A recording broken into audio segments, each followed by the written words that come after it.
والتذكر والتذكير والإفادة والاستفادة والحث على التمسك بكتاب الله وسنة رسوله والدعاء على الهدى والدلالة على الخير ابتغاء وجه الله ومرضاته وقربه وثوابه سبحانه وتعالى. Kita lanjutkan kajian kitab Adab Sulukul Murid. Kita sampai di bab taubat ya. Yang lalu bukan taubat. Hah?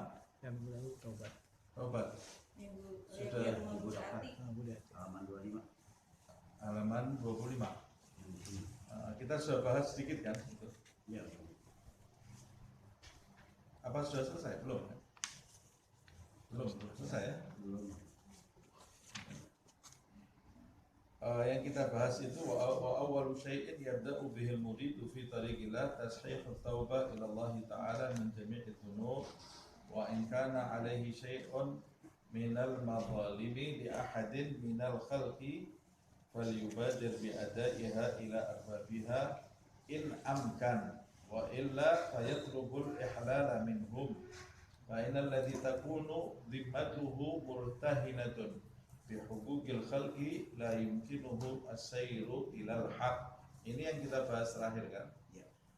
Jadi setiap murid yang melakukan perjalanan mendekat kepada Allah Subhanahu wa taala, langkah pertama yang harus dia lakukan adalah memperbaiki taubatnya kepada Allah Subhanahu wa taala dari segala perbuatan dosa. Dan jika perbuatan dosa yang dia lakukan itu terkait dengan makhluk, maka hendaklah dia segera bergegas menunaikan hak makhluk itu kepada yang berhak, gitu ya. Jika memungkinkan. Ini yang sudah kita bahas. Nah, kalau umpamanya kita memiliki hutang ya, kita kembalikan hutangnya. Atau kita pernah mengambil barangnya orang di masa lalu umpamanya kita mau bertobat kepada Allah Subhanahu wa taala, ya kita kembalikan barang yang kita ambil itu, atau kalau barangnya sudah tidak ada ya diganti harganya berapa. Nah, kalau dia tidak bisa mengembalikan, uang tidak punya, barangnya sudah hilang, kalau mungkin dia mengembalikan, kalau tidak mungkin faliyatrubil ihlal minhu, minta halalnya. Minta halalnya yaitu minta ampunan dari orang itu, minta maaf, meminta maaf dari orang tersebut. Oh, tidak mau memberi maaf, ya berusaha bagaimana caranya orang itu memberi maaf. Hari ini dia tidak mau memberi maaf, nanti beberapa waktu lagi datang lagi minta maaf lagi, terus sampai dia memaafkan, Loh, kenapa kok susahnya seperti itu ya? Memang kesalahan terhadap orang itu memang menyulitkan. Kamu dulu waktu berbuat salah tidak mikir. Nah, sekarang ketika kamu mau meminta maaf, ya kamu harus bertanggung jawab. Itu buah dari perbuatan dosa yang kita lakukan terhadap makhluk Allah Subhanahu wa taala. Kita tidak bisa menuntut makhluk itu memaafkan kita. Tidak bisa. Memang orang yang disakiti itu susah untuk memaafkan, walaupun tidak memaafkan itu bukan perbuatan yang terpuji. Harusnya orang itu memaafkan. Nah, diantaranya supaya taubat kita ini diterima dan orang yang dulu pernah kita sakiti itu memaafkan. Di antara caranya adalah mendoakan orang yang pernah kita sakiti, minta kepada Allah agar Allah melembutkan hati mereka yang pernah kita sakiti untuk memaafkan kita. Kemudian yang kedua, meminta kepada Allah Subhanahu wa taala untuk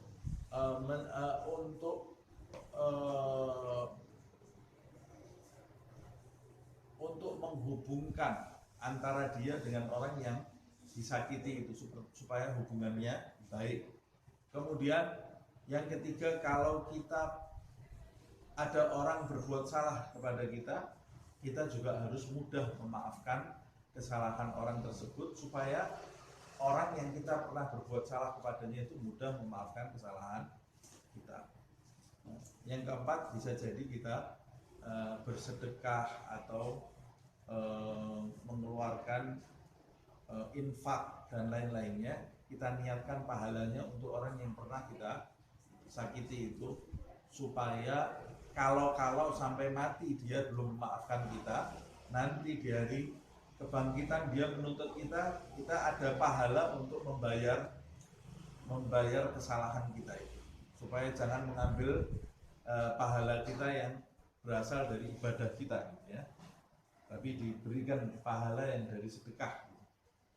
Nah, makanya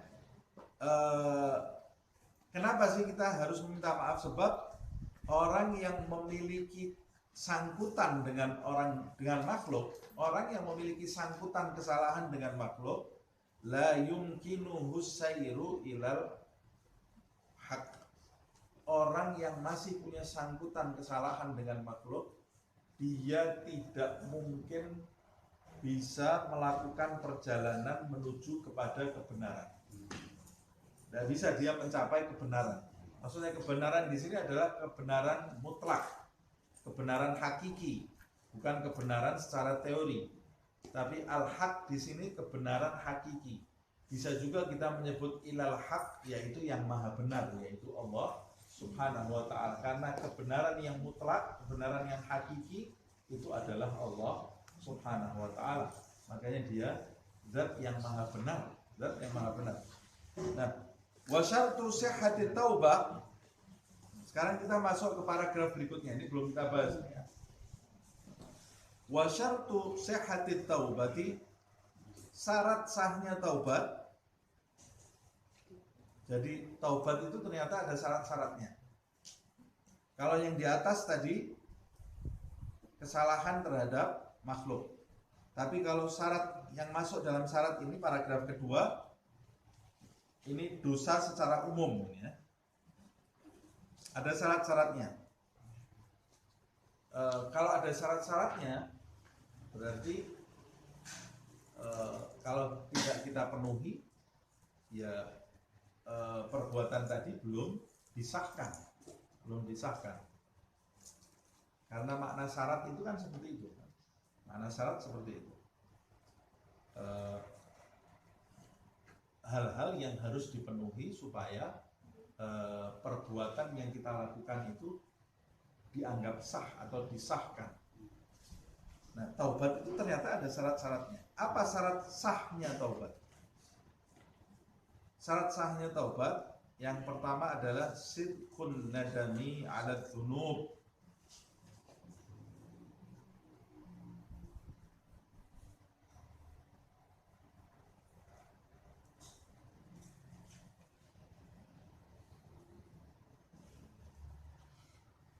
Sidqun nadam 'ala dzunub. Sidqun nadam yaitu penyesalan yang tulus, penyesalan yang benar, atau benar-benar menyesal atas perbuatan dosa yang dia lakukan. Ini syarat pertama. Bahkan sebagian ulama mengatakan taubat itu ya, penyesalan itulah taubat itu. Tanpa penyesalan, seseorang sama sekali tidak dianggap bertaubat kepada Allah Subhanahu wa ta'ala. Dalam sebuah hadis Rasulullah bersabda, at-taubah an-nadam. Taubat itu adalah penyesalan. Siapa yang tidak menyesal, maka dia tidak bertaubat, kata Rasulullah SAW. Nah, penyesalan itu bagaimana? Penyesalan itu ya menyesali perbuatan salah yang dia lakukan di masa lalu.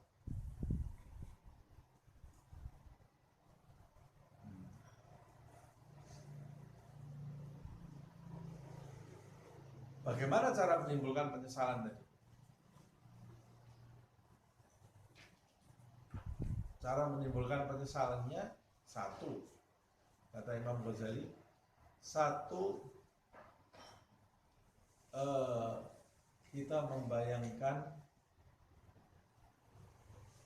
saat kita berbuat maksiat itu kita dilihat oleh Allah Subhanahu wa ta'ala, supaya kita punya rasa malu kepada Allah Subhanahu wa ta'ala. saya waktu berbuat maksiat itu menganggap tidak ada yang melihat saya, tidak ada orang yang melihat saya, padahal ada Allah Subhanahu wa Ta'ala yang menyaksikan saya. Kalau kita belum bisa memahami penyesalan dengan menghadirkan Allah, umpamanya saya waktu kamu berbuat maksiat itu kamu dilihat Allah, betul dilihat Allah, tapi kok saya biasa-biasa saja ya, membayangkan itu biasa-biasa saja. Bayangkan perbandingan. Saya sering mengatakan kalau iman kita ini belum kuat sehingga membayangkan Allah melihat kita, hati kita tetap tidak bergeming gitu ya, biasa-biasa saja. Buat perbandingan kalau kamu berbuat maksiat itu dilihat oleh orang tua kamu sendiri atau dilihat oleh guru kamu yang kamu hormati, atau kamu berbuat maksiat dilihat oleh anakmu, malu kan? Malu. Bagaimana kalau perbuatan maksiat kamu itu ternyata terekam CCTV kemudian viral di YouTube umpamanya? Waduh, malunya luar biasa. Kita bisa stres kita membayangkan itu. Nah, bagaimana kalau yang melihat bukan cuma orang tuamu, bukan gurumu, bukan cuma viral di YouTube, tapi viral di sisi Allah, Sang Pencipta langit dan bumi. Buat perbandingan itu supaya kita bisa merasakan rasa malu kepada Allah Subhanahu wa Ta'ala. Nah, yang kedua, menghadirkan perbuatan maksiat itu bisa mendatangkan bencana di dunia ini, lebih-lebih lagi di akhirat.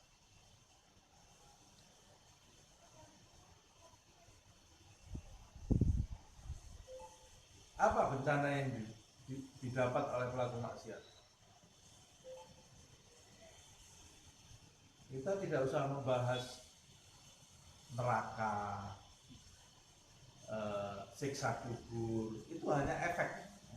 Neraka dan siksa kubur, neraka dan penyiksaannya, siksa kubur dan penyiksaannya itu hanya efek dari bencana maksiat. Tapi bencana yang paling pokok bagi orang yang melakukan perbuatan maksiat, bencana yang paling inti adalah bukan neraka dan siksa kubur itu.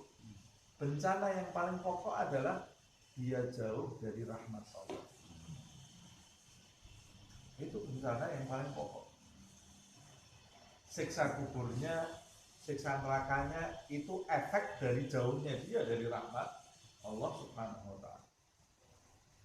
Makanya siksanya penduduk neraka yang paling berat itu bukan disetrika, bukan dicancang di tiang, dibakar, minum air mendidih. Itu cuma sekedar efek dari siksa yang paling pokok.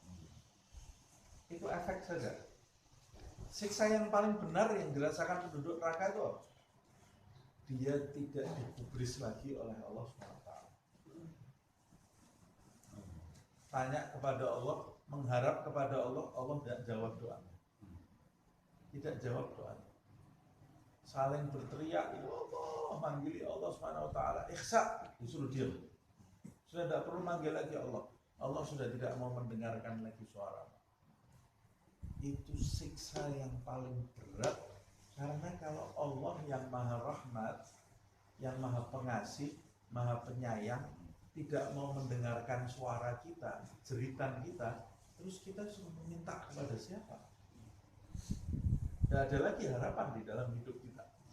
Makanya di dalam ayat disebutkan ainal mafar, mau lari kemana? Mau lari kemana? Tidak ada tempat kembali bagi kita. Tempat kembali itu hanya Allah Subhanahu wa Ta'ala. Makanya berkata seorang ulama, andaikan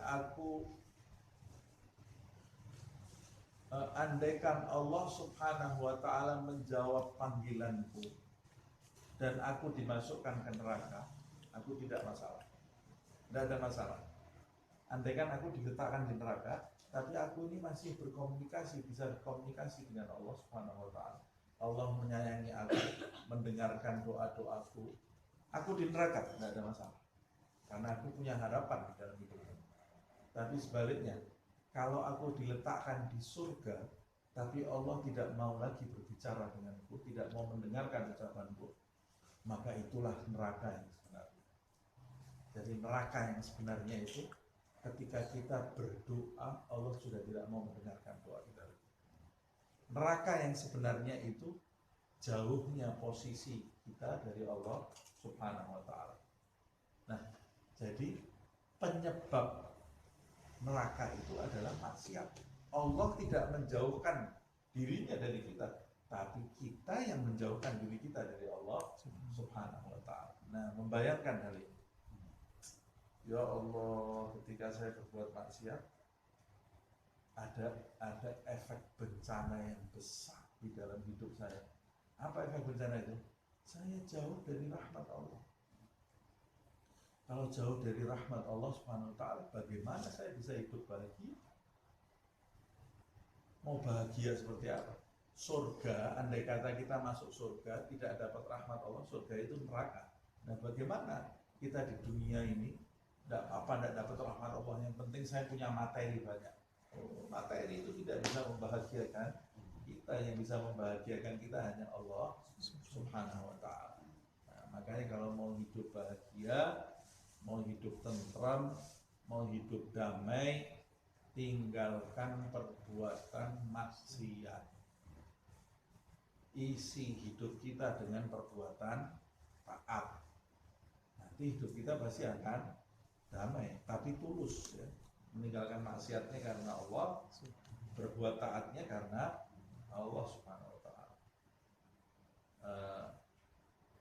Jadi orang itu, orang yang benar, mukmin yang benar, itu dia melakukan kebaikan dan meninggalkan keburukan karena taat kepada Allah. Itu mukmin yang benar, muslim yang benar. Tapi kalau dia melakukan kebaikan dan meninggalkan hal-hal yang tidak baik bukan karena taat kepada Allah, itu tidak mendatangkan apa-apa di dalam hidupnya. Contohnya, ada orang tidak kenal Allah tapi dia berbuat baik, ada banyak. Tidak kenal Allah Subhanahu wa ta'ala dia. Ya dia berbuat baik karena timbal balik lah. Ya hati nurani. Manusia itu punya hati nurani. Saya mau berbuat baik, ya sudah. Untuk siapa kamu ini berbuat baik? Untuk diri saya lah. Saya bahagia ketika saya berbuat baik. Selesai. Bukan karena mengharapkan ridha Allah Subhanahu wa ta'ala. Maka perbuatan baik kamu tadi tidak mendatangkan hasil. Begitu pula ketika saya meninggalkan perbuatan buruk. Kamu tinggalkan perbuatan buruk itu karena apa? Kalau orang yang tidak mengenal Allah Subhanahu wa ta'ala, saya meninggalkan perbuatan buruk itu karena takut fisik saya sakit. Umpamanya saya meninggalkan zina karena apa? Karena takut penyakit. Orang yang zina kemana-mana, ada penyakit, nanti terkena penyakit. Oh, saya meninggalkan minum-minuman keras. Kenapa? Takut nanti liver saya rusak. Kamu betul-betul akan mendapatkan manfaat dari meninggalkan barang buruk dan perbuatan buruk tadi, tapi kamu tidak akan mendapatkan apa-apa dari Allah Subhanahu wa ta'ala. Karena kamu tinggalkan itu bukan karena ketaatan kepadanya. Itu bedanya orang beriman dengan orang tidak beriman. Sama-sama baik, tapi bedanya sangat jauh. Apa bedanya? Beda yang paling pokok adalah orang yang beriman itu melakukan segala perbuatan sumbernya dari Allah Subhanahu wa ta'ala. Sehingga yang dia lakukan itu akan mendatangkan kebaikan secara fisik dan mendatangkan kebaikan secara rohani, jasmani dan rohani. Mendatangkan kebaikan duniawi juga mendatangkan kebaikan ukhrawi. Kalau orang-orang yang tidak beriman, kebaikan itu mungkin dia dapat, manfaat dia dapat, tapi sebatas di fisik, sebatas di dunia. Selepas itu dia tidak mendapatkan apa-apa, karena dia tidak menyandarkan seluruh perbuatannya kepada Sang Pencipta Allah Subhanahu wa ta'ala. Ini kembali saya kan mau membahas tadi cara menyesali ya, membayangkan bahwa saya kalau bermaksiat ini saya akan mendapat sesuatu yang tidak baik. Nah, dengan menghadirkan itu maka akan timbul penyesalan dalam hati kita. Jadi orang kalau tidak tahu dirinya rugi, dia akan menyesal. Tidak tahu dia. Tidak tahu dia. Bagaimana orang tidak tahu dirinya ini rugi, terus dia disuruh menyesal. Apa menyesal apa? Saya tidak rugi apa-apa kok disuruh menyesal. Nah, sama seperti itu. Ketika orang bermaksiat, dia tidak menyadari bahwa maksiat itu merugikan dia, ya dia tidak akan bisa menyesali perbuatan maksiat itu. Nah, kalau disuruh menyesal, ya paling kalau disuruh bertobat, ya dia paling, ya Allah aku bertobat. Tidak ada penyesalan di dalam hatinya. Atau disuruh membaca istighfar, ya ikut-ikutan. Astagfirullah, astagfirullah, astagfirullah. Dia tidak tahu apa yang harus diistighfari. Kalau saya suruh istighfar ini apa sih harus saya istighfari? Karena dia merasa dirinya ini tidak punya kerugian apa-apa. Nah, makanya kita itu kalau mau menjadi hamba yang tawwab, tawwab itu hamba yang banyak bertaubat. Hamba yang banyak bertobat itu hamba yang dicintai Allah. Kalau mau jadi mustaghfirin, hamba yang banyak beristighfar, kita harus menjadi hamba yang banyak mengoreksi diri kita sendiri. Kalau kita mau menjadi at-tawwabin dan mustaghfirin, itu di dalam ayat innallaha yuhibbut tawwabin. Allah itu mencintai hamba yang banyak bertaubat. Taubat itu bukan sekali seumur hidup. Nah, saya suruh taubat dari mana lagi? Dari apa lagi? Tidak tahu dia kekurangan dirinya. Karena dia tidak pernah mengoreksi dirinya. Padahal sekelas para wali itu masih suka menitikkan air matanya minta ampun kepada Allah. Yang kita ini amalnya tidak ada seujung kukunya. Sekelas Muhammad SAW setiap harinya beristighfar 70 kali, dalam riwayat 70 sampai 100 kali. Apa kesalahannya? Dan istighfarnya Nabi pasti berbobot, penuh penyesalan. Apa yang disesali oleh Muhammad SAW? Kok bisa seperti itu? Karena mereka ini selalu menghisap dirinya. Maka itu makna dari hasibu anfusakum qabla an tuhasabu. Hisaplah diri kamu sekalian sebelum nanti kalian dihisap. Audit diri kalian sebelum nanti diaudit oleh KPK dan KPK diaudit dulu. Nah, orang pejabat kalau mau selamat dari KPK dia harus audit dulu, hartanya diaudit. KPK mau datang tenang dia santai. Tapi kalau tidak pernah menghitung hartanya, tidak pernah diteliti hartanya, begitu ada kabar KPK mau datang, bisa keringet dingin. Hamba yang selalu menghisap dirinya itu hamba yang selalu memohon ampun kepada Allah. Kalau kita selalu menghisap diri kita dan selalu memohon ampun kepada Allah, kematian mau datang kapanpun kita tenang. Kita selalu siap kok. Kita ini selalu siap. Ayo Israel mau datang kapan, saya tenang insyaallah. Karena saya selalu mohon ampun kepada Allah Subhanahu wa taala. Saya selalu menghisap diri saya. Nah, yang menjadikan kita ini was-was kematian karena kita tahu diri kita ini punya kekurangan, tapi kita tidak pernah memperbaiki, malah menyibukkan diri kita dengan kekurangan orang lain. Nah, makanya was-was terus. Ini belum ada datang. Ya kayak anak kecil mau ujian tapi dia belum belajar. Dikasih waktu lama. Nah ya, nanti ujian nasionalnya 4 bulan lagi. Punya waktu buat belajar. Santai dia. Tidur, makan, mainan. Besoknya mau ujian baru dia sakit, keringat dingin. Wah, besok mau ujian. Nah, kamu 4 bulan ini kemana? Nah, manusia seperti itu. Dikasih waktu oleh Allah 63 tahun. Umatnya Nabi Muhammad rata-rata 63 tahun. kemana-mana tidak dia persiapkan dirinya, tidak pernah mengaudit dirinya sampai waktunya Israel datang, dia menggigil dia tidak pernah siap-siap. Nah, mudah-mudahan kita termasuk at-tawwabin sama al-mustaghfirin, orang-orang yang banyak bertaubat, banyak beristighfar, yaitu orang-orang yang mengenali kekurangan dirinya dan tidak sibuk dengan kekurangan orang lain. Ini orang yang bahagia, orang yang selamat. Ini syarat pertamanya taubat. Sidqun nadami ala dzunub.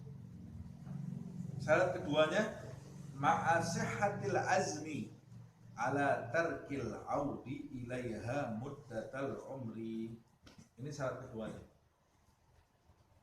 Disertai azam yang benar, yang kuat.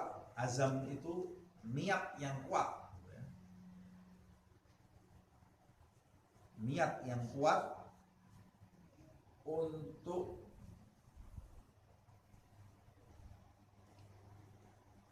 tarkil aud ilaiha, maksudnya untuk tidak mengulang lagi maksiat yang pernah dia lakukan.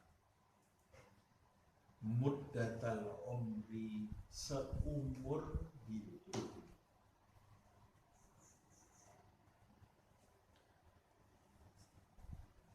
Ini menunjukkan keseriusan. Serius berarti dia ini mau betul-betul bertobat serius. Tapi kalau di dalam hatinya masih ya nanti minggu depan saya balik lagi, nanti kan masih bisa taubat lagi. Taubatnya tidak diterima. Tidak diterima kalau masih ada niatan mau kembali melakukan perbuatan maksiat itu. Tidak akan diterima taubatnya oleh Allah. Contohnya ini seperti orang yang berbuat salah kepada seseorang. Umpamanya ada orang yang berbuat salah kepada kita, kemudian datang ke kita minta maaf. Saya minta maaf ya, kemarin saya mengucapkan kata-kata yang menyakiti kamu. Saya bilang iyalah, saya maafkan, tapi jangan diulangi lagi ya. Oh, saya tidak janji. Saya mungkin 3 hari 4 hari lagi, kalau saya lupa ya saya nyakiti kamu lagi. Kira-kira kita maafkan enggak? Kita jewer langsung tinggalnya. Enggak usah minta maaf, kamu enggak niat berarti gitu ya. Enggak niat. Atau orang datang ke kita mau minta maaf, saya minta maaf setelah melakukan perbuatan salah kepadamu untuk hari ini ya. Nanti kalau saya salah lagi, saya minta maaf ke kamu. Ya enggak akan kita terima permohonan maafnya. Tidak akan kita terima permohonan maafnya karena dia tidak serius dalam meminta maaf. Nah, sama seperti itu ketika kita memohon taubat kepada Allah Subhanahu wa taala. Waktu kita minta kepada Allah Subhanahu wa taala mengampuni dosa-dosa kita, kemudian terlintas di dalam hati kita, nanti ini tidak ada niatan untuk meninggalkan perbuatan maksiat itu seumur hidup. Allah itu tahu yang ada di hati kita, bagaimana akan diterima sama Allah. Kalau makhluk di dalam hati kita terlintas, nanti saya sakiti lagi, makhluk tidak tahu. Tapi kalau Allah, itu hati yang ada di hati kita dengan yang kita suarakan di sisi Allah itu tidak ada bedanya. Indahu yastawi talabu bil janan wal lisan, kata Habib Ali bin Muhammad Al-Habsyi.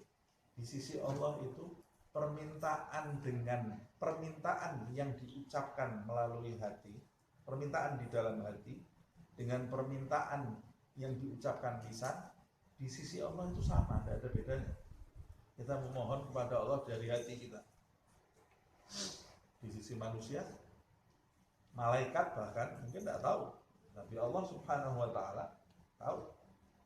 Nah, apa yang terlintas di dalam hati kita diketahui oleh Allah. Kalau kita tidak tulus, bayangkan kita minta ampun kepada Allah Subhanahu wa taala. Ya Allah, saya minta ampun. Di hati kita ini sudah membayangkan maksiat yang lain. Allah tahu apa yang ada di hati kita. Itu sama seperti kita datang ke orang, saya minta maaf ke kamu ya, tapi di belakang kita ini ada, kita bawa pisau, kita tusukkan di lehernya. Saya minta maaf ke kamu ya, Ini orang menghina ini. Orang mau cari ribut ini, bukan mau minta maaf ini ya. Nah, sama juga, apa kita tidak malu kita ini umpamanya di dalam majelis atau di satu tempat kita berdoa nangis ke Allah SWT, ya Allah ampuni dosa-dosa saya ya Allah, tapi di dalam hati kita ada niatan yang tidak baik lainnya yang Allah itu mengetahui. Nah, begitu pula ketika kita melakukan sholat, inna sholati wa nusuki wa mahyaya wa mamati lillahi rabbil alamin. Di hati kita ini ada keinginan kapan selesai sholat ini, kita mau nonton ini, mau lihat ini, mau lakukan perbuatan ini, padahal Allah mendengar ucapan kita sama dengan mendengar apa yang ada di dalam hati kita. Kalau kita sering membayangkan hal ini terus, nanti kita ini akan jadi hamba yang tulus.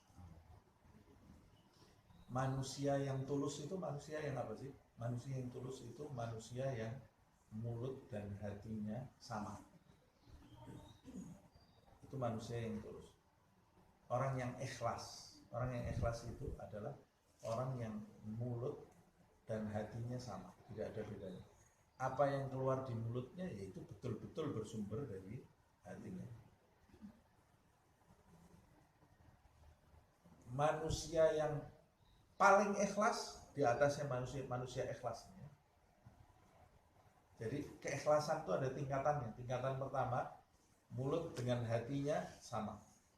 Tingkatan kedua, hatinya lebih baik daripada mulutnya. Jadi mulutnya baik, hatinya lebih baik daripada mulutnya.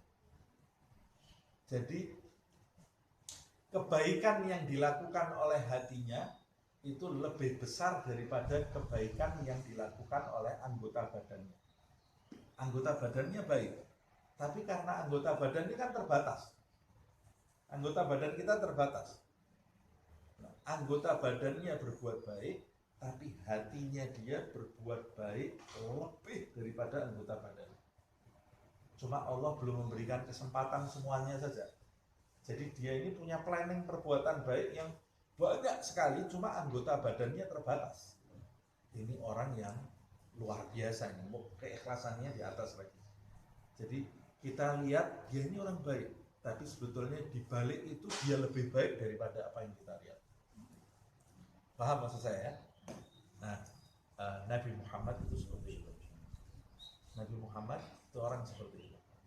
Para wali Allah Subhanahu wa Ta'ala itu orang seperti itu. Yang kita lihat tampilannya, perbuatannya baik, tapi sebenarnya di dalam dirinya dia itu jauh lebih baik daripada yang kita lihat. Nah, sebaliknya kalau orang munafik itu tampilannya dia baik, dalamnya keropos.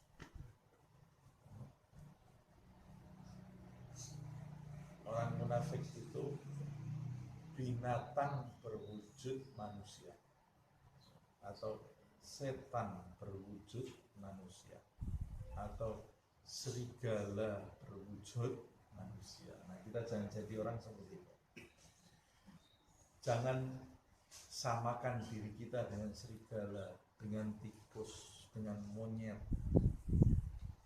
Jangan samakan diri kita dengan binatang, tapi naikkan tingkatan kita ini supaya kita menjadi malaikat atau menjadi manusia yang paling sempurna, manusia yang sempurna. Jadi berusahalah ketika kita ini tertawa dengan orang, tertawanya tulus, senyumnya tulus. Jangan senyum di depan orang kemudian di belakang lain lagi. Wah, itu jauh dari sifat orang mukmin, gitu ya, dari sifat orang mukhlis. Kalau bicara ya tidak berubah-ubah, ya sudah ya seperti ini saya itu. Nah, tapi bukan berarti begini loh ya, ada orang yang salah tanggap. Saya ini masih orang buruk, ya sudah saya tampakkan keburukan saya dengan orang. Itu bukan ikhlas, itu bukan orang mukmin. Kalau kita punya keburukan memang harus disimpan, jangan disiarkan keburukan kita. Oh, saya punya dosa, saya cerita ke orang, saya kemarin baru berbuat maksiat ini. Loh, kalau kamu ceritakan, saya ini orang yang jujur. Bukan jujur, salah, ini salah persepsi. Ini bukan orang tulus seperti itu. Orang itu kalau punya kekurangan diperintahkan untuk menutupi kekurangannya. Nah, bedanya sama orang yang dalamnya buruk, luarnya baik apa? Kalau itu memang orang yang tidak ada niatan memperbaiki keburukannya, memang dia bermuka dua. Tapi ada orang yang dia sadar bahwa dia ini masih punya kekurangan banyak di dalam dirinya. Dia berusaha menyeimbangkan antara rohani atau antara batin dan lahirnya. Nah ini orang yang berusaha menjadi orang ikhlas, itu orang yang baik. Kalau punya keburukan nggak boleh diceritakan ke orang-orang. Allah itu paling marah kepada hamba yang menceritakan perbuatan maksiatnya kepada orang lain tanpa tujuan. Marah, Allah nggak suka. Kecuali kalau dengan tujuan. Umpamanya kita melakukan perbuatan salah, kita datang ke seorang yang bijaksana. Kemudian kita cerita untuk meminta masukan dari orang tadi bagaimana memperbaiki diri kita. Nah, ini boleh. Tapi kalau kita tidak punya maksud apa-apa, sudah kemudian kita cerita, dulu saya habis minum, dulu saya suka minum loh, dulu saya zina di mana-mana. Na'udzubillah min dzalik. Ini perbuatan dosa yang besar. Sebab Allah menutupi kamu, kok kamu bongkar? Allah padahal menutupi kekurangan kamu. Kenapa kamu bongkar? Allah tuh paling tidak suka ke aib hambanya terbongkar. Tidak suka. Makanya kita membongkar aib orang lain juga tidak disukai oleh Allah Subhanahu wa ta'ala. Membongkar aib diri kita juga Allah tidak suka. Apalagi membongkar aib orang lain. Tidak boleh. Tidak diperbolehkan. Nah, di antara nama-nama Allah Subhanahu wa ta'ala As-Sattar. As-Sattar itu sitar bahasa ini juga ya. Orang sini bilang sitar, enggak? Satar. Apa? Penghalang. Pengajian itu kalau perempuan laki tengah-tengahnya ada satir. Nah, satir itu kan masuk bahasa Indonesia. Itu dari kata bahasa Arab as-satru. Namanya kalau yang menutupi namanya as-sattar. As-satir, as-sattar. Allah Subhanahu wa ta'ala di antara namanya as-sattar, yang maha menutupi kekurangan hambanya, sehingga hamba yang di sini tidak tahu ini ada kekurangan, ditutupi oleh Allah Subhanahu wa ta'ala. Nah, itu dua syarat taubat ini ya. Wa man taba an syai'in minadz-dzunubi wa huwa musirrun alaihi aw azimun 'alal 'audi ilaihi fala taubatalah. Ini yang saya jelaskan tadi.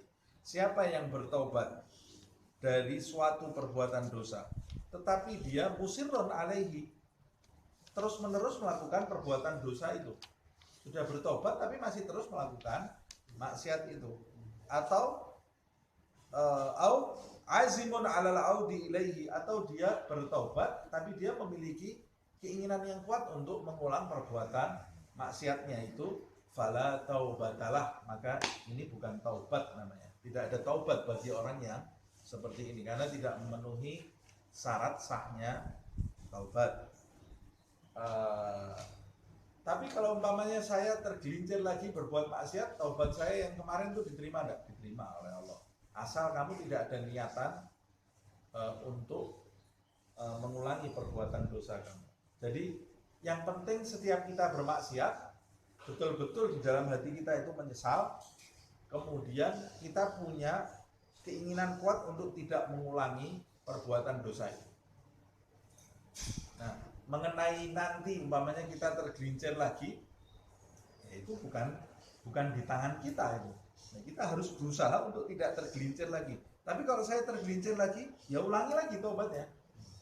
Taubat lagi dengan syarat seperti ini. Saya menyesal dan saya Allah tidak mau mengulangi perbuatan dosa saya lagi. Kata guru saya, walaupun kamu 70 kali berbuat dosa yang sama dalam sehari, ulangi syarat sahnya taubat. Taubat lagi. Jangan pernah meninggalkan taubat. Sebab syarat ini kadang-kadang menjadi senjata setan juga untuk menjadikan kita malas bertaubat. Paling nanti saya taubat, ujung-ujungnya saya maksiat lagi, ya nggak usah taubat aja lah. Ini senjatanya setan ini, supaya kita mati tidak bertobat. Nah, terus bertobat dan terus berusaha untuk meninggalkan maksiat dan terus memohon kepada Allah Subhanahu wa taala agar kita diselamatkan dari perbuatan maksiat. Nah, itu seharusnya orang yang mau mendekat kepada Allah memiliki keinginan ini. Nah, jadi kalau disimpulkan syarat taubat itu secara umum ada dua. Yang pertama menyesal, yang kedua berjanji tidak akan mengulangi perbuatan dosanya. Yang ketiga, kalau kesalahan kamu terkait dengan makhluk, maka kamu harus mengembalikan hak makhluk yang kamu rampas itu. Kalau tidak, belum diterima taubatnya. Nah, ini syarat sahnya taubat. Falyakun al-muridu 'ala ad-dawami fi ghayatin min al-i'tiraf bit-taksir 'anil qiyam bima yajibu 'alaihi min haqqi rabbih. Dan hendaklah seorang murid yang menginginkan kedudukan di sisi Allah Subhanahu wa taala, dia itu selalu berada di dalam kondisi puncak i'tiraf. Berada dalam kondisi selalu mengakui kekurangan dirinya dalam mendirikan kewajiban-kewajiban yang telah diwajibkan Allah Subhanahu wa taala kepada dirinya. Kalau tadi kan bertobat dari perbuatan dosa. Nah, sekarang mengenai pelaksanaan, kalau perbuatan dosa kan berarti melanggar larangan Allah. Nah, sekarang mengenai perintah Allah bagaimana? Yang dilarang Allah saya langgar, saya harus bertobat. Yang diperintahkan Allah, walaupun saya tidak meninggalkan, tapi masih banyak kekurangan di mana-mana. Jadi seorang murid itu harus memperbaiki dirinya, satu dengan cara meninggalkan atau menjauhi hal-hal yang dilarang oleh Allah Subhanahu wa taala. Yang kedua, memperbaiki pelaksanaan perintah Allah Subhanahu wa taala di dalam dirinya. Memperbaiki bagaimana dia melaksanakan perintah Allah Subhanahu wa taala. Umpamanya sholat. Saya alhamdulillah saya sudah tidak bermaksiat A, tidak bermaksiat B, dan saya orang yang selalu mengerjakan sholat. Sholat kamu bagaimana? Nah, seorang murid itu harus menjauh dari maksiat.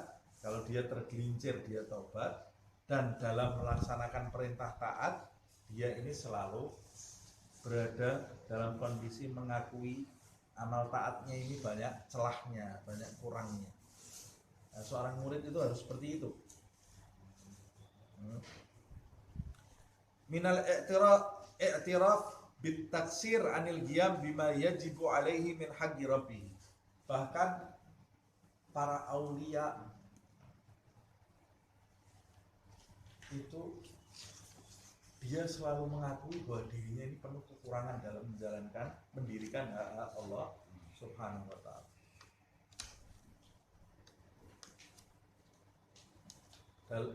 Nabi Muhammad SAW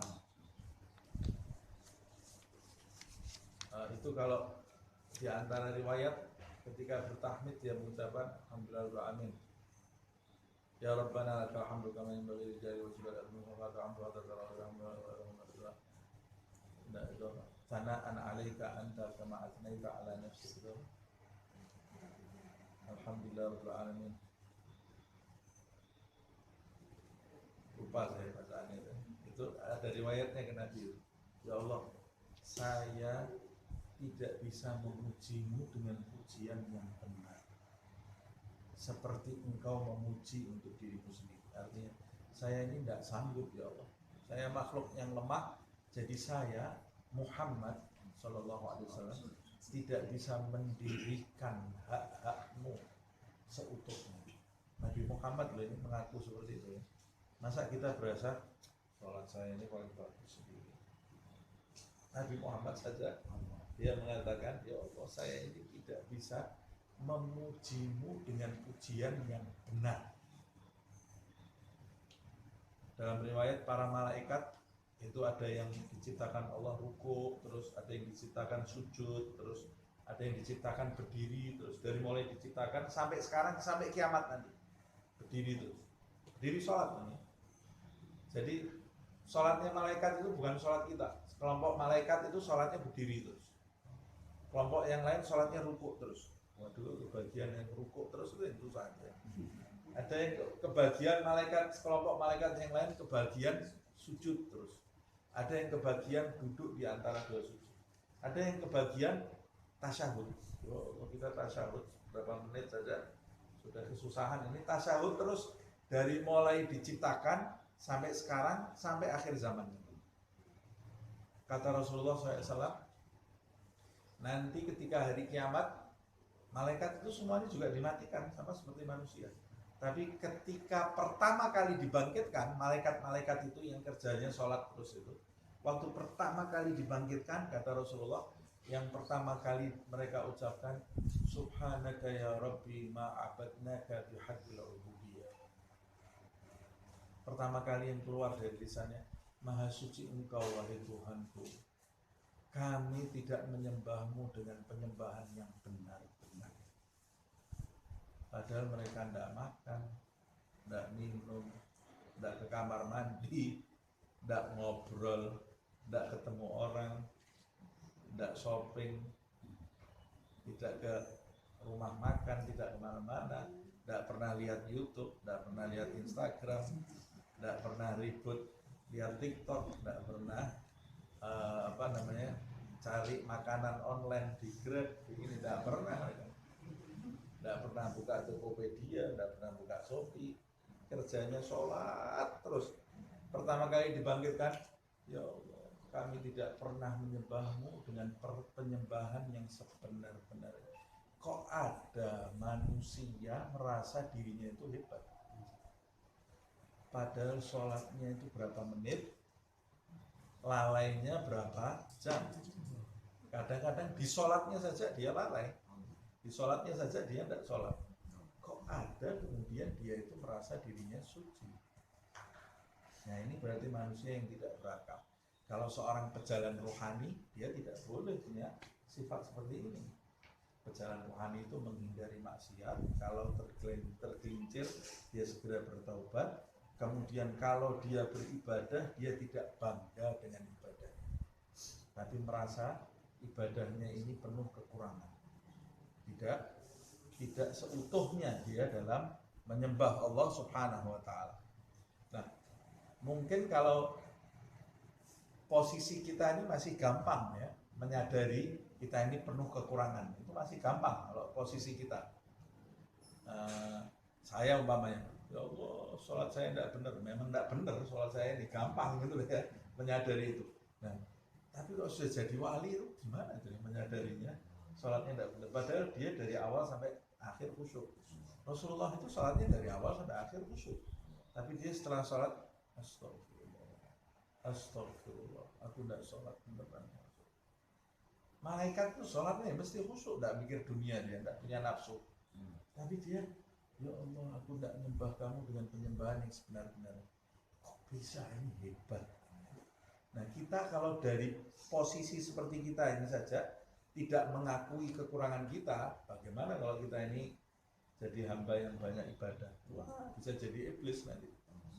Iblis itu banyak ibadahnya, kemudian jumawa dia, sombong, terusir dari rahmat Allah SWT. Nah, jangan contoh sikapnya iblis. Ya. Nah, orang yang banyak iktiraf, banyak mengakui kekurangan dirinya, itu pasti dia akan bersedih terhadap ibadahnya, bukan sedih ketika dia kehilangan dunia.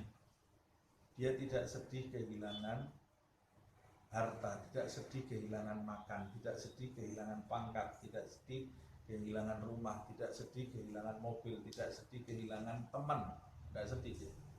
Dia sedih, patah hati karena menyaksikan kekurangan dirinya terhadap Allah Subhanahu wa Ta'ala. Nah, orang yang terus menyaksikan, ya Allah saya ini kurang kepada Allah Subhanahu wa taala, nanti akan timbul kesedihan di dalam hati. Sedihnya bukan sedih dunia. Nah, yang dijanjikan oleh Allah Subhanahu wa taala, la khaufun 'alaihim wa lahum yahzanun. Orang yang soleh, orang yang dekat kepada Allah, dia tidak mungkin takut, tidak mungkin sedih. Nah, kalau ini disuruh sedih malah. Nah, maksudnya tidak takut, tidak sedih terhadap kejadian yang ada di luar ini selain kepentingan Allah Subhanahu wa taala. Sedihnya karena kepentingan Allah Subhanahu wa taala, dan itu sedih yang nikmat. Itu sedih yang nikmat. Seperti sedihnya seorang pecinta. Itu sedih tapi nikmat. Nah, cerita Majnun Laila ya.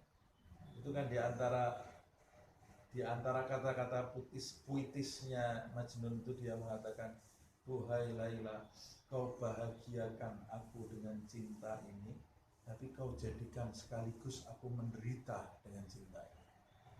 Itu derita yang membahagiakan. Derita yang membahagiakan itu deritanya orang yang masih mencinta.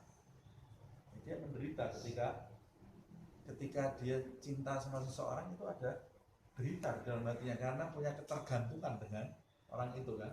Tapi sekaligus itu membahagiakan. Jadi itu tidak bisa dilukiskan, itu yang namanya cinta. Nah, ketika seseorang memiliki cinta kepada Allah Subhanahu wa taala, ya itu ada kesedihan, tapi itu beda dengan kesedihannya orang yang kehilangan mobil. Jauh berbeda.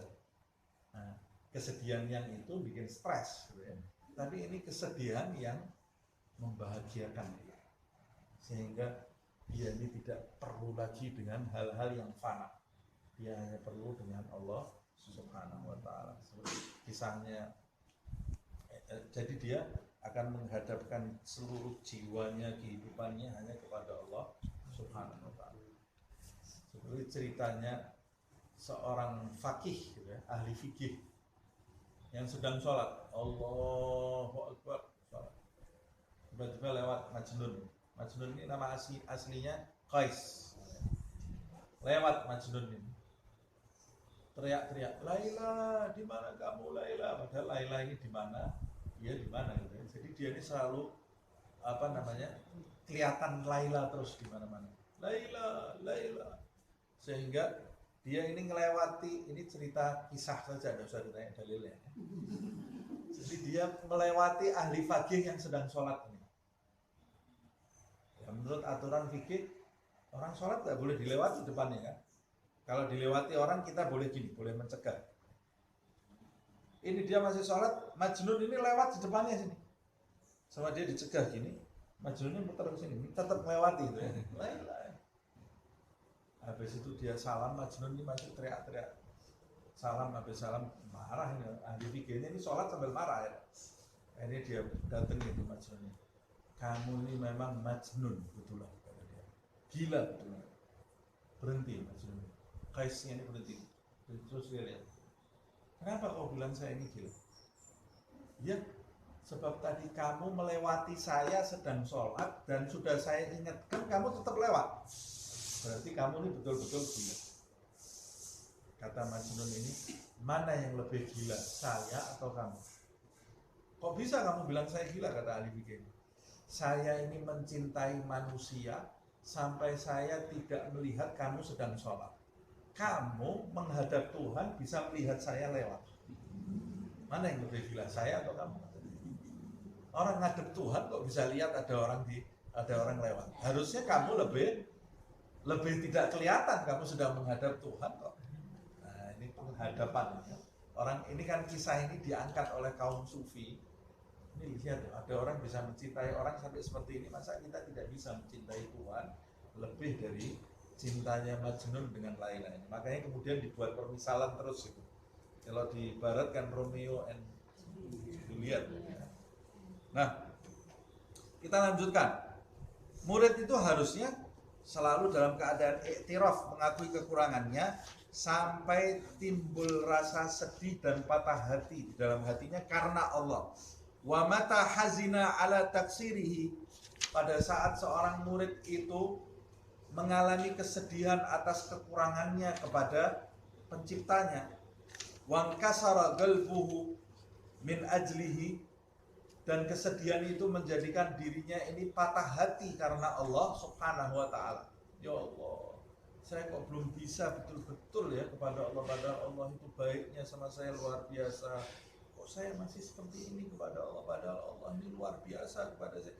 Ketika seorang murid mengalami kondisi patah hati karena Allah, sedih karena Allah Subhanahu wa taala, falya'lam, maka hendaklah dia mengetahui, kata Habib Abdul Haddad, annallaha indahu, Allah pada saat itu ada di dekatnya. Allah itu paling suka kepada hamba yang meratapi kekurangannya kepada Allah Subhanahu wa taala. Itu hamba yang paling disukai Allah. Nyanyian yang paling merdu di sisi Allah adalah ratapan seorang hamba atas dosa-dosa dan kekurangannya. Itu suara yang paling disukai Allah SWT. Suara yang paling sumbang di sisi Allah, yang paling tidak disukai Allah adalah ucapan bangga dirinya ahli ibadah. Ahli ibadah, membangga terhadap diri. Sholat, orang majelis taklim, orang sholawatan, saya ini sama di sebelahnya ada ahli maksiat. Ya Allah, saya maksiat ya Allah. Mana yang disukai Allah? Yang ahli maksiat itu yang paling disukai Allah. Jadi harusnya di mana sih Ustaz? Saya ini hadir majelis taklim apa maksiat? Nah, harusnya kamu menghindari maksiat, ibadah, dan tetap merasakan kekurangan. Karena ratapan hamba itu paling disukai sama Allah SWT. Tidak merasa diri kamu lebih. Kalau kamu merasa diri kamu tinggi, pada saat itu kamu tidak didengarkan oleh Allah. Allah tidak bersama kamu. Kapan Allah bersama kita? Pada saat kita ini merasa diri kita penuh kekurangan. Dan kita sedih terhadap kekurangan kita. Itu di saat itu Allah bersama kita. Idh yaqul subhanahu, di dalam hadits qudsi Allah Subhanahu wa taala berfirman, ana indal munkasirati qulubuhum min ajli. Kata Allah Subhanahu wa taala, sesungguhnya aku Allah Subhanahu wa taala di sisi mereka yang patah hati karena aku. Orang-orang yang sedih meratapi kekurangannya, disitulah aku bersamanya, kata Allah Subhanahu wa ta'ala. Nah, ini tinggal satu paragraf ya. Saya lanjutkan ya. Wa 'alal muridi, dan hendaklah setiap murid yang menginginkan kedekatan di sisi Allah Subhanahu wa ta'ala, setelah dia bertaubat, dia mengakui kekurangan dirinya, hendaklah yang harus dilakukan seorang murid lagi menjaga ayah tariza min asgharidz dzunubi fadlan an akbariha, menjaga dirinya dari dosa-dosa kecil, lebih-lebih lagi dari dosa yang besar. Kamu sudah bertobat, minta maaf kepada Allah Subhanahu wa taala, diterima maafmu. Nah, setelah itu yang harus kamu lakukan adalah menjaga diri kamu dari perbuatan maksiat. Harus punya semangat untuk menjaga diri kita dari perbuatan maksiat. Jangan hanya semangatnya taubat. Pokoknya saya kalau salah taubat, tapi tidak punya semangat menjauhi perbuatan dosa. Nah, di mana di posisi dia sebagai hamba? Harusnya dia itu punya semangat untuk menghindari perbuatan dosa. Lebih semangatnya daripada orang yang diet biar kurus. Orang yang diet supaya kurus itu zaman sekarang ini lebih semangat daripada orang yang diet dari perbuatan dosa. Kalau sudah ada ini, kalau kamu tinggalkan makan ini, nanti badan kamu bisa sehat. Semuanya disebarkan broadcast, luar biasa. Ada perkumpulannya, pertemuannya, seminarnya membahas bagaimana kita ini puasa meninggalkan makanan-makanan supaya badan kita sehat. Sayangnya orang baik tak itu? Baik, karena menyehatkan badan itu termasuk salah satu bukti syukur kepada Allah SWT. tapi sayangnya puasanya baru puasa jasmani. Rohani kita ini juga harus diet. Dietnya baru diet jasmaninya. Rohani kita ini juga harus diet. Diet dari apa? Dari dosa kecil, apalagi dosa besar. Dosa kecil dan dosa besar itu adalah kolesterol rohani itu ya, yang bisa membuntukan rohani kita sehingga asupan vitamin atau asupan yang bermanfaat untuk rohani kita dari Allah Subhanahu wa taala pada waktu kita sholat. Sholat itu makanan rohani, zikir makanan rohani, Al-Qur'an makanan rohani. Kalau tidak sampai ya ke rohani saya, ya berarti ada yang buntu, itu ada kolesterol maksiat A, kolesterol maksiat B, penumpukan di daerah rohani kamu di sini, rohani di sini, jadi sehingga tidak bisa sampai ke dalam jiwa kamu. Sama seperti itu sebetulnya. Jadi kita ini jangan cuma menyehatkan jasad kita, rohani kita ini lebih penting kita sehatkan. Nah, kita diperintahkan menjauhi perbuatan dosa, baik dosa yang kecil, lebih-lebih lagi dosa yang besar, menjauhnya asyadda min ihtirazihi min tanawuli summil qatil. Semangat menjauhi perbuatan dosa itu diperintahkan harus lebih semangat, harus lebih takut menjauhi dosa itu. Takut terhadap dosa tadi lebih daripada takutnya terhadap racun yang mematikan. Racun yang mematikan kalau disodorkan kita, takut kita. Ada maksiat di depan kita. Nah, kita ini diperintahkan oleh Habib Abdullah bin Al-Haddad, takutnya kita terhadap maksiat itu lebih daripada takutnya kita dari racun yang paling mematikan. As-sum al-qatil. Wa yakunu khawfahu law irtakaba syai'an minha a'zam min khawfihi law akala summa.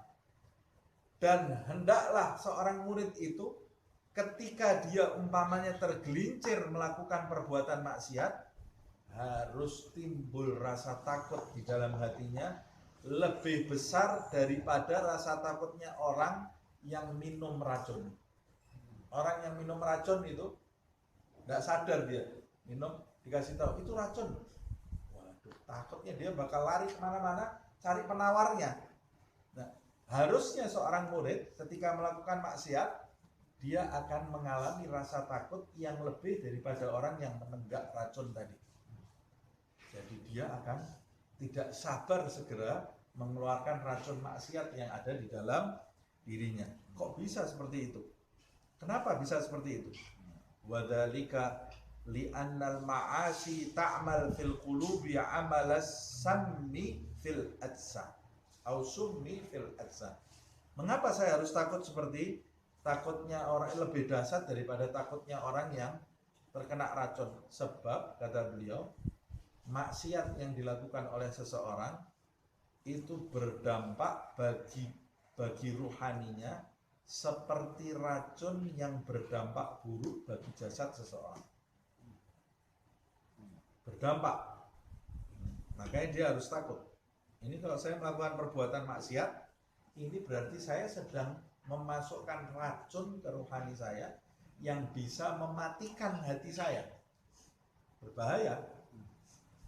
Nah, racun itu kan ada macam-macam. Ada yang matinya setelah 2 tahun, ada yang matinya sebulan mati, ada yang matinya 3 hari, ada yang 1 hari, ada yang langsung mati. Maksiat juga seperti itu. Maksiat itu kadarnya ada yang matinya seperti racun yang mematikan 4 tahun lagi. Cuma kalau diulang-ulang terus ya bisa lebih cepat ya. Racun ini kalau kamu minum ini 4 tahun lagi mati. Oh ya, setiap hari saya minum. Ya lebih cepat itu. Nah, sama seperti itu maksiat, dosa kecil. Dosa kecil yang kita ulang-ulang ya bisa berbahaya juga. Kita menumpuk racun di dalam diri kita. Sama seperti orang yang makan makanan formalin. Itu ada racunnya kan? Itu jangka panjang.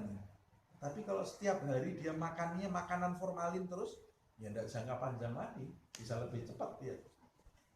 Bisa lebih cepat. Nah, sama seperti itu, dosa kecil. Itu kayak formalin itu. Tapi kalau dia ulang-ulang terus, ya bisa lebih cepat efeknya untuk jiwa dia, untuk hati dia. Apalagi dosa-dosa yang besar. Nah, itu lebih cepat mematikan dosa-dosa yang besar. Nauzubillah min dzalik. Nah, kemudian wal qalbu a'azzu 'alal mu'mini min jismihi. Padahal hati itu, jadi maksiat itu berdampak kepada hati pelakunya seperti racun berdampak kepada jasmaninya. Dan hati seseorang itu lebih mulia, lebih berharga bagi seorang mukmin daripada jasadnya. Orang yang beriman itu hatinya pasti akan lebih, dia tahu kondisi hati itu, hati dia itu lebih berharga daripada jasadnya. Dia menjaga jasadnya, tapi dia menjaga hatinya lebih daripada jasadnya. Nah, ciri-cirinya orang yang beriman, dia berpenampilan baik dan dia berpenampilan lebih baik hatinya. Hatinya, penampilannya lebih baik daripada jasadnya. Itu ciri-ciri orang yang beriman. Nah, kalau orang hanya sekedar memperhatikan penampilan luarnya saja, hatinya dia abaikan, ini ciri-ciri orang yang tipis imannya. Hati itu tempat pandangan Allah, jasmani tempat pandangan makhluk. Bagaimana kita memperbaiki tempat pandangan makhluk, tapi kita tidak memperbaiki tempat pandangan Allah. Kita menghias jasmani kita supaya cantik dilihat makhluk, tapi kita ini keluar dari tempat kita, membiarkan hati kita ini seperti orang yang keluar pakai baju compang-camping, rambutnya tidak disisir, bajunya compang-camping, nggak pakai sandal, wajahnya berdebu, belepotan gitu ya, terus keluar hadir di majelis ini, malu dah ya? Malu. Hadir kondangan, ada kondangan ini pakai baju compang-camping, mukanya belepotan, rambutnya acak-acakan, hadir ke kondangan. Ya Allah, 10 tahun kita tidak lupa malunya, tidak lupa. Berapa kali kita di hadapan Allah seperti itu, tapi kita tidak punya rasa malu. Hati kita ini belepotan, acak-acakan, dilihat oleh Allah Subhanahu wa ta'ala. Orang yang beriman, betul-betul memiliki iman, dia pasti akan memperhatikan hatinya lebih dari jasmaninya. Hati ini lebih berharga. Nah, bahkan ra'su malil murid hifdzu qalbihi wa amaratuhu. Hifdzu qalbihi wa amaratuhu. Bahkan modalnya seorang murid yang ingin mencapai kedudukan di sisi Allah adalah menjaga hati dan memakmurkan hatinya. Menjaga hatinya dan memakmurkan hatinya dan menghiasi hatinya. Itu modalnya seorang murid dalam mendekat kepada Allah. Kalau kita mau mendekat kepada manusia, modalnya ini rapi, supaya diterima gitu ya. Saya mau masuk undangan ini, ada kondangan ini, saya mau masuk kondangan, modalnya apa? Modalnya ini, baju rapi, pakai wewangian, nanti kita mau masuk diterima. Tapi kalau mau masuk undangannya Allah Subhanahu wa ta'ala, Allah itu punya undangan juga, yang diundang hamba-hamba yang punya kedudukan tinggi. Ada dress code-nya enggak? Ada. Apa dress code-nya? Hatinya harus jernih. Hati kamu harus pantas. Kita harus menyamakan hati kita dengan hati para walinya. Nanti kita masuk di dalam kelompok mereka, undangan mereka. Kelompok suci, kelompok yang jernih. Bukan kelompok seperti kelompok kita ini, kelompok yang di atas, kelompok yang jernih. Nah, itu dress code-nya kalau mau menyambut undangan Allah Subhanahu wa ta'ala. Ada ceritanya Abu Nawas gitu ya. Abu Nawas itu pernah suatu ketika ada undangan makan orang kaya itu, Dia masuk pakai pakaian biasa-biasa saja, pakaian. Mau masuk undangan itu ada yang mencegah, ada satpamnya di depan. Dia mau kemana? Mau hadir ini undangan, katanya orang kaya ini mengundang satu kampung diundang makan. Oh, kamu tidak bisa masuk. Kenapa? Kamu tidak baca undangannya, harus pakai pakaian, dress code-nya ini. Loh, yang penting kan sayanya datang. Tidak bisa, pakaiannya harus seperti ini, harus yang bagus pakaian.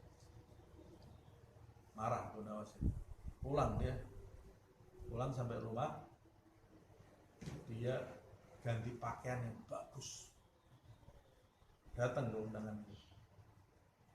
Ketika masuk, satpamnya, nah ini boleh masuk kamu sekarang. Pakaiannya sudah bagus. Sudah, duduk dia, kemudian disilahkan sama orang kaya. Ya, ini sekarang waktunya makan. Orang semua ngeracik makanan. Abu Nawas ini ngeracik makanan banyak. Kemudian diambil makanannya, masuk ke kantong baju. Bajunya, tumpahkan kuahnya di bajunya. Marah yang punya rumah. Yang ini buang-buang makanan, kata dia. Enggak, saya enggak buang makanan. Lah kenapa ditumpahkan di baju? Ya, kamu kan enggak mengundang saya, enggak mengundang baju saya. Yang kamu undang kan baju saya. Jadi saya enggak punya hak untuk memakan makanan kamu. Karena kamu mengundang baju saya, bukan mengundang saya. Jadi yang saya kasih makan baju saya. Itu sebetulnya cerita anak-anak itu, tapi itu ada hikmah di balik cerita itu. Ada hikmah di balik cerita. Nah, berapa banyak manusia di zaman ini hanya memperhatikan penampilan, tidak memperhatikan isi hati. Orang yang beriman, hatinya itu lebih berharga daripada penampilannya. Wal jismu gharadun lil afat wa amma garibin yutlaf bil maut wa laysa fi dhihabihi illa mufaragatud dunya an-nakidati an-naghisati. Padahal jasad itu, kata beliau, jasad itu memang sifatnya itu, sifat jasad itu mengarah kepada kepunahan. Sifatnya jasad itu, mau kita jaga, mau minum vitamin, olahraga, mau menghindari semua yang formalin, mau menghindari makan, kita jaga makanan betul-betul, ujung-ujungnya mati dah ya. Mati. Mau kita jaga seperti apa, sifatnya jasad itu mengarah kepada kepunahan. Orang yang setiap hari suntik vitamin, dijaga kulitnya, dikasih obat A, obat B, obat C, lama-lama kendor kan? Ya tetap kendor, keriput. Kalau sudah umurnya tambah, lama-lama keriput. Mau sikapan, dijaga giginya, umur 50 mulai rontok, tetap itu. Kok bisa ya? Padahal saya sudah jaga badan saya. Ya memang al-jismu ghardun lil afat. Jasad itu memang mengarah kepada kepunahan. Ditunggu-tunggu oleh kepunahan jasad ini. Ditunggu-tunggu oleh penyakit. Jasad ini ditunggu sama penyakit. Ayo coba, ayo olahraga terus kan. Penyakit itu nunggoni terus ya. Olahraga ya. Terus jalan pagi terus, ya minum obat, minum vitamin terus, penyakitnya santai aja. Begitu ada perpindahan cuaca dari panas menuju ini pilek langsung. Kok bisa saya sudah minum vitamin makan ini? Ya sudah, memang jasad itu tempatnya penyakit, tempatnya kepunahan. Kamu jaga saja dia tetap punah jasad itu. Nah, dan ujung-ujungnya dalam waktu dekat, amma garibin yutlaf bil maut. Dalam waktu dekat, jasad itu akan dilenyapkan oleh kematian. Lenyap jasad. Tidak ada jasad yang bertahan hidup sampai sekarang, tidak ada. Pasti semuanya lenyap. Kalau ada jasad yang tidak dilenyapkan, yaitu yang paling pantas jasadnya Nabi Muhammad SAW. Tapi ternyata jasadnya Nabi Muhammad itu lenyap dari muka bumi, dikubur. Nah, apalagi selain Nabi Muhammad SAW. Walaysa fi dhahabihi illa mufaragatud dunya. Tetapi lenyapnya jasad itu hanyalah perpisahan dari dunia. jasad ketika lenyap itu hanya tidak ada kerugian. Jasad kita ketika lenyap masuk ke kubur, kita ketika masuk ke kubur itu tidak ada kerugian yang kita terima. Kenapa? Sebab saya itu waktu mati saya berpisah dari dunia, yang dunia itu isinya an-nakidah an-najisah. Dunia yang isinya bencana, penyakit di mana-mana. Dunia ini kan isinya bencana, penyakit. Kita setiap hari kan sekarang, apalagi manusia zaman sekarang, download BMKG, download macam-macam semua di download ya. Takut kena bencana. Kita ini bisa bertahan karena kita mempertahankan diri kita atas kehendak Allah SWT, mempertahankan diri kita. Jadi setiap manusia yang masih hidup itu manusia yang bertahan hidup. Kalau dia tidak bertahan hidup, mati. Tapi tentunya semua atas izin Allah Subhanahu wa ta'ala. Manusia itu bertahan hidup dari penyakit. Ada wabah COVID, dia bertahan hidup. Ada wabah flu, dia bertahan. Ayo pakai masker, pakai ini, bertahan hidup. Ini lapisan ozon kalau menipis ini bahaya, ini bisa musibah di mana-mana. Ayo kita perbaiki ini pola hidup, bertahan hidup. Loh, pohon sudah banyak yang ditebang nanti banjir, bertahan hidup, tanam, bertahan hidup manusia itu. Tapi ketika mati berarti dia meninggalkan negeri yang isinya bencana dan penyakit. Dia sudah tidak perlu bertahan hidup lagi. Berarti ini nikmat tak harusnya? Harusnya nikmat. Makanya Rasulullah, saya sampaikan di antara doanya Nabi Muhammad SAW, waj'alil mauta rahatan lana min kulli syarrin. Ya Allah, jadikan kematian itu waktu mendatangi aku menjadi tempat peristirahatan dari segala bentuk keburukan. Apa keburukan? Ya dunia seisinya ini semua tidak ada yang enak. Tidak ada yang enak. Makan pedas sakit perut. Makan kecut mahnya kambuh. Tidak nikmat sama sekali. Makanan jadi nikmat kan? Tidak ada nikmatnya sama sekali. Mau makan daging giginya sudah goyang. Susah makan daging. Makan baru sedikit kenyang. Padahal saya masih mau nih, tapi perut sudah kenyang. Makan yang betulan tuh nanti di surga. Itu baru nikmat. Tapi di sini ini kenikmatannya semua ujung-ujungnya ada tidak enaknya. Dunia itu seperti itu. Semua seperti itu. Semuanya seperti itu. Ini harus kita sadari. Ini orang yang beriman, jasad ini ya seperti ini. Kalau jasadnya mati, ujung-ujungnya meninggalkan dunia yang isinya keburukan. Wa ammal qalb, sedangkan hati intalif. Hati itu kalau lenyap, kalau jasad lenyap meninggalkan dunia yang buruk. Tapi kalau hati yang lenyap, faqad talifatil akhirat, maka lenyaplah kesempatan bahagia di akhirat bagi orang itu. Padahal kenikmatan yang hakiki itu nanti di akhirat. Nah, yang di sini semua kata-kata. Nah, bagaimana kamu mementingkan jasadmu daripada hati? Padahal hati itu adalah modal pokok kamu untuk mendapatkan kenikmatan hakiki yang nanti akan kamu hadapi di akhirat. Kalau itu kamu abaikan, berarti hilang kesempatan kamu mendapat kenikmatan di akhirat. Orang yang beriman pasti dia akan menjaga hatinya lebih daripada dia menjaga jasadnya. Ini alasannya ya. Fa innahu la yanju min sakhatillah wa yafuzu biridwanihi wa tawabihi illa man atallaha biqalbin salim.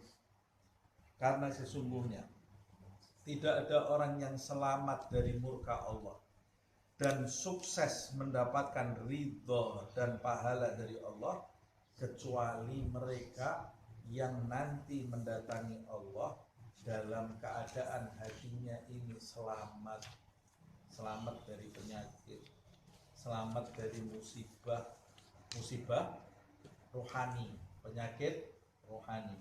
Jadi orang yang beriman, maksiat itu itu wabah yang lebih dahsyat daripada COVID. Kita sekarang kan baru menjaga diri dari wabah COVID. Kemarin itu satu rumah bisa sepakat kan, jangan sampai kena COVID, oh, pakai masker, pakai ini, sepakat.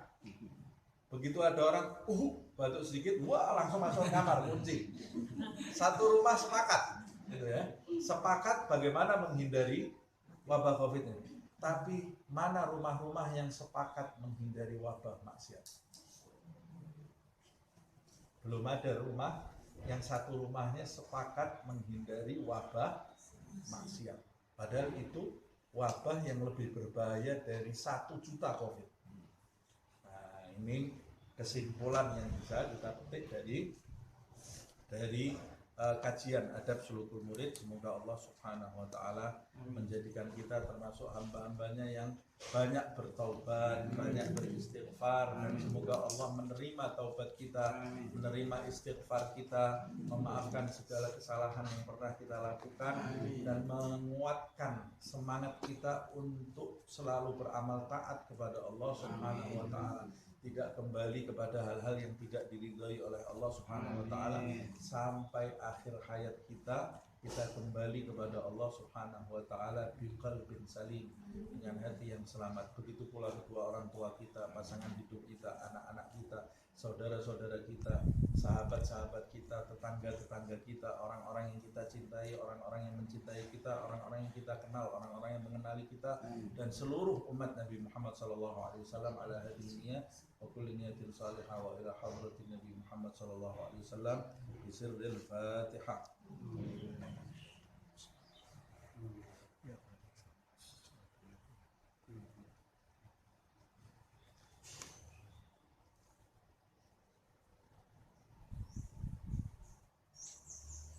يا ربنا اعترفنا بأننا اقترفنا وأننا أسرفنا على لظى أشرفنا فتب علينا توبة تغسل لكل حوبة واستر لنا العورات وآمين الروعات واغفر لوالدينا ربي ومولودينا والأهل والإخوان وسائر الخلان وكل ذي محبة أو جيرة أو صحبة والمسلمين أجمع آمين ربي اسمع فضلا وجودا منا لا باكتساب منا بالمصطفى الرسول نرضى بكل سول بالمصطفى الرسول نرضى بكل سول بالمصطفى الرسول